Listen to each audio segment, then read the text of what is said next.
Okay, for our next section here, I'm calling this 4.4, finding slope from 2 points. Now, again, for whatever reason, here's finding slope from 2 points practice, but they didn't give you any notes. So I wrote some up myself. This I cannot overemphasize. This is hugely important for you to understand. This is the slope formula.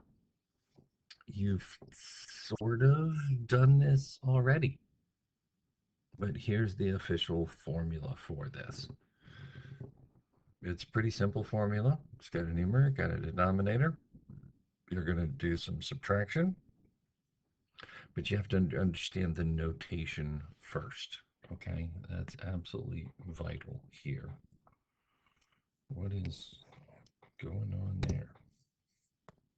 Sorry about that.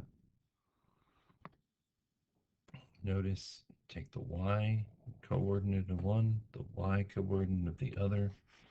Both of those go in the numerator. Take the x coordinate of the one point, the x coordinate from the other point. Those two go together in the denominator. Another key thing, you're always going to subtract. We're going to take the difference between those. I don't know what's going on with my surface here, so hopefully yours is behaving better than mine is right now. This is really weird. Um, with subtraction, the order in which you subtract, that matters. If you take 7 minus 5 or 5 minus 7, you don't get the same answer. The key thing I would like you to be careful of here is just be consistent. It really doesn't matter if you take the second point minus the first point or the first point minus the second, as long as you go in the same direction for x as you did for y. Otherwise, your slope's going to have the wrong sign every single time. Be consistent about the direction in which you subtract. Okay? All right, so I've got a couple of examples for you here. Hopefully, we can zoom in on this and have it make sense.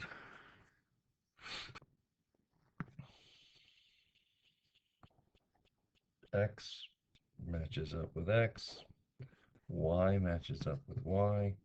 You're never, ever, ever going to put an X and a Y together. So in this case, look at the Y coordinates, 6 and 12. So if we take 12 minus 6, that gives us a difference of 6. And then we match up the X with the X. Now again, I went second point minus first point for the Y coordinates. I want to go in that same direction for the X's. 7 minus 3, not 3 minus 7. 7 minus 3 gives me 4. 6 over 4, reduce it down to 3 over 2.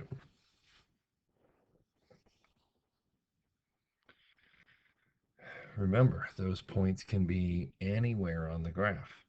So be careful. Take your time when there are negative coordinates.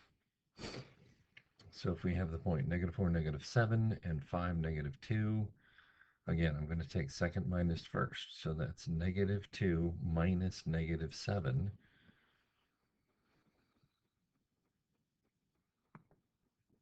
Oh my goodness, the video is magic. -2 minus -7, same thing as -2 plus 7, and that should be 5.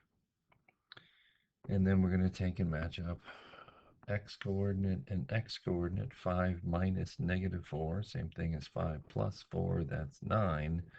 9/5 cannot be reduced. Now again, I'd really like for you to pay attention, at least mentally, graph these points. If you physically want to draw a graph off to the side, that's great.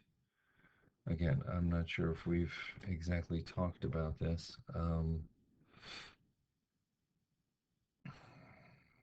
this part of it here can be very visual. And if you need to sketch a little graph off to the side just to be sure, that's not a problem at all. So the point 3, 6 is going to be something like that. The point 7, 12 is going to be something like that. That's definitely going uphill left to right. It should be a positive slope. With this one, -4, -7 is going to be down here. 5, -2 is going to be somewhere here.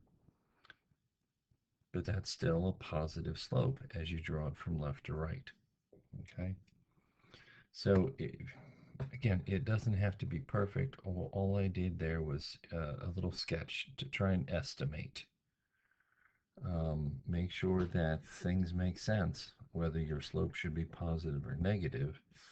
And it's this slope formula here you absolutely have to get used to. You have to memorize that. You have to practice that.